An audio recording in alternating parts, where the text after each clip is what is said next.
Apsveicu, esat tikuši galā ar Killer SH uzdevumiem.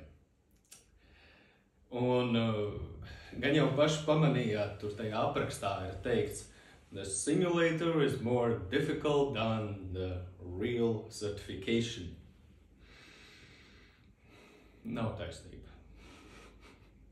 Absolūti nav taisnība. Simulātora uzdevumos pietrūkst šādi tādi ļoti būtiski uzdevumi, kurus vajadzēs eksāmenā. Vai Killer SH vispār līdzinās eksāmenam?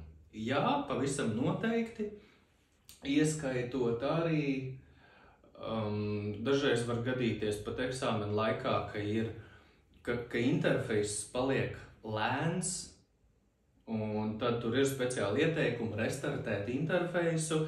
Arī Killer SH varbūt jūs novērojāt, ka reizēm kaut kā lietas paliek tādas lēnīgas, pat nevar vairs īsti ierakstīt komandu rindā. Gadās.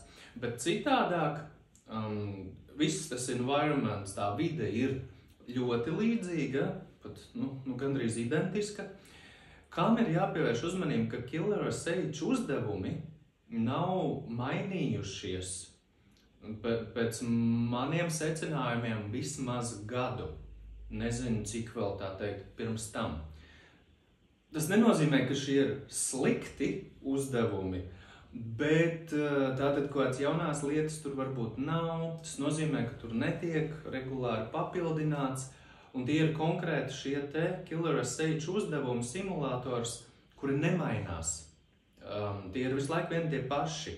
Tur nav kā eksāmenā 5 vai cik tur dažādi varianti vienai tēmai. Ar to nepietiks. Tātad es jums piedāvāju bonusiņu.